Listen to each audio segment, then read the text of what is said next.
فجر اور عصر کے بعد سلام و مصافحہ کرنا، یعنی فجر اور عصر کے بعد سلام کرتے ہیں، مصافحہ کے ساتھ پوچھنا یہ ہے کہ اس طرح کرنا شرعاً کیسا ہے؟ محمد صالح ٹونگ سے۔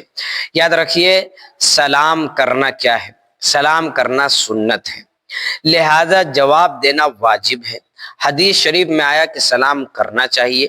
سلام کرنے سے کیا ہوتا ہے کہ پورا سلام کرنے سے 30 نیکی ملتی ہے، یہ تو بات آتا ہے۔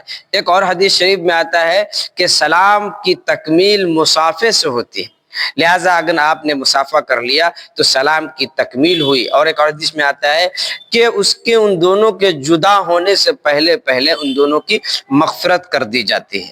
اب بات رہی یہ کہ کیا عصر کے بعد جو ہمارے ہندوستان اور پاکستان اور بنگلہ دیش میں جو یہ رائج ہے کہ عصر کے بعد یا فجر کے بعد یا نماز جمعہ کے بعد صلاۃ و سلام پڑھتے ہیں یا اس کے بعد مصافحہ کرتے ہیں، سلام کرتے ہیں پھر مصافحہ کرتے ہیں، ایسا کرنا کیسا ہے؟ سب سے پہلے تو یہ سمجھیے کہ فتاوی شامی میں کیا لکھا ہوا ہے۔ فتاوی شامی میں یہ بات لکھی ہوئی ہے کہ عصر کے بعد یا ان اوقات میں، جن اوقات میں یہ لوگ سلام و مصافحہ کرتے ہیں، یہ سنت کے خلاف عمل ہے، سنت کے خلاف عمل ہے۔ یہ کسی صحابہ کا یہ عمل نہیں رہا، کسی اکابرین کا یہ عمل نہیں رہا۔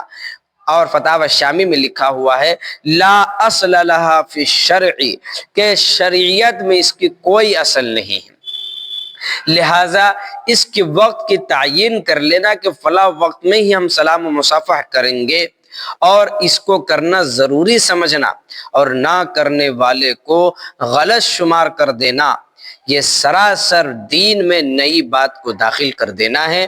لہذا اس لیے علماء کرام اس کو بدعت کا فتویٰ لگاتے ہیں۔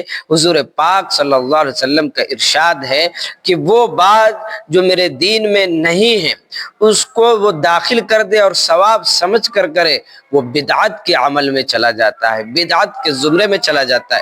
لہٰذا یہی کہیں گے کہ یہ عمل بدعت ہے، اس طریقے سے اس عمل کو نہیں کرنا چاہیے۔ اور بریلوی حضرات کو بھی سمجھنا چاہیے کہ بھائی اس چیز کو فوکس کرو، اس چیز کو لاؤ جو قرآن و حدیث میں ہے، اس حدیث کو چھوڑ، اس بات کو چھوڑ دو جو قرآن و حدیث سے میچ نہیں کھاتا ہے۔